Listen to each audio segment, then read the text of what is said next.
Breaking news just in, this is a developing story and we're bringing you the latest updates as they unfold. The situation is fluid and details are still emerging, but the initial reports are significant. US warplanes and submarines have obliterated Iran's most guarded nuclear sites in a coordinated and meticulously planned operation. The scale of this military action is unprecedented in recent years, in an operation the world's already calling historic. This event is poised to reshape geopolitical alliances and redefine the balance of power in the Middle East. What drove America to pull the trigger? What were the key factors that led to this momentous decision? And what does this mean for the global chessboard? How will this action impact international relations, trade agreements, and diplomatic efforts worldwide? Stick with me. This story is moving fast. We're sifting through the noise to bring you the facts, the analysis, and the context you need to understand what's happening and what might happen next. So here's what went down. Let's break down the timeline of events and examine the key players involved. On June 22nd, the US launched a bold surgical strike, a calculated move that has sent shockwaves across the globe. B-2 bombers, the backbone of the US strategic bombing force, and submarine-launched Tomahawks, precision-guided missiles known for their accuracy and destructive power, zeroed in on 3 of Iran's most critical nuclear facilities that have been at the center of international concern for years: Fordow, Natanz, and Isfahan. These locations have been under intense scrutiny by international observers and intelligence agencies alike.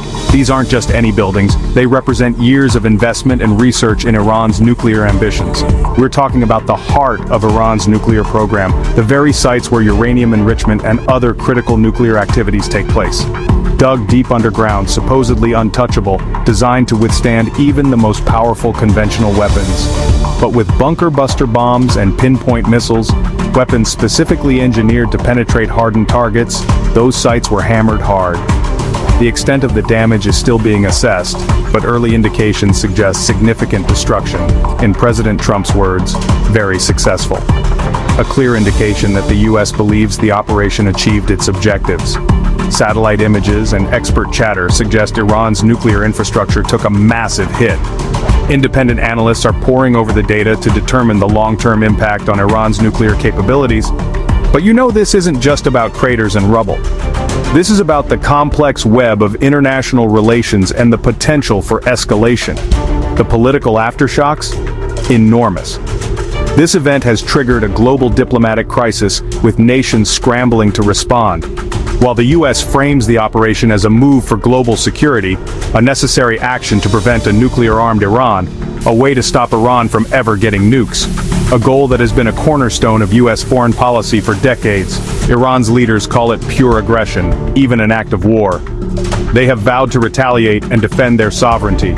Crowds hit the streets in Tehran and Washington, expressing outrage and demanding action. International leaders rushed to emergency meetings, seeking to de-escalate the situation and prevent further conflict. The UN Security Council? Let's just say they're not sleeping much these days. The world is holding its breath, waiting to see what the next move will be.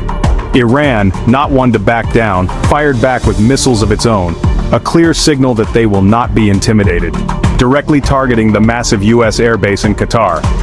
This act of retaliation has raised the stakes even higher and increased the risk of a wider conflict. Tensions in the Gulf? Sky high. The region is on a knife's edge, with the potential for miscalculation and unintended consequences.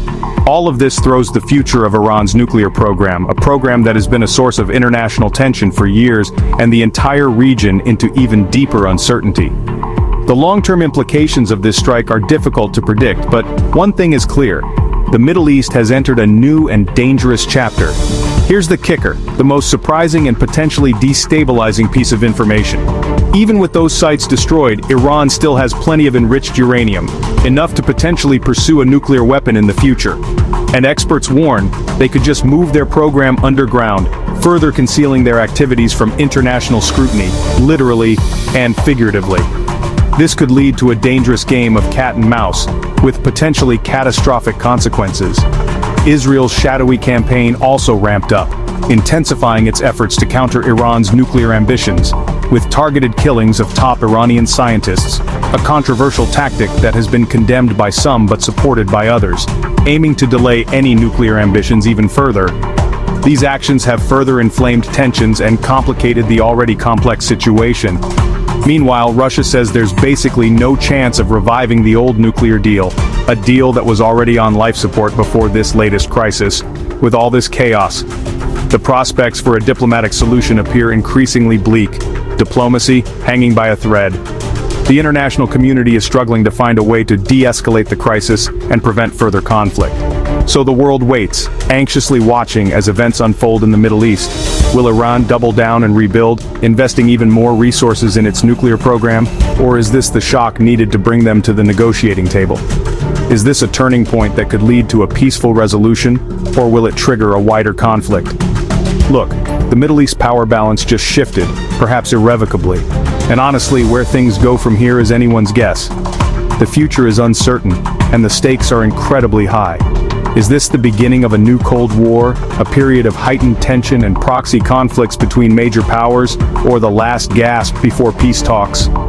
Is there still a chance for diplomacy to prevail, or are we headed down a path of escalating conflict? I want to know what you think. Your perspective is valuable in understanding this complex situation. Drop your thoughts in the comments, share your opinions, and let's have a conversation about this important issue. And if you want more real talk on stories that shape our world, hit that like button and ring the bell. Your support helps us bring you the news and analysis you need to stay informed. Stay tuned. I'll keep you posted as history unfolds. We'll continue to monitor the situation and bring you the latest updates as they become available.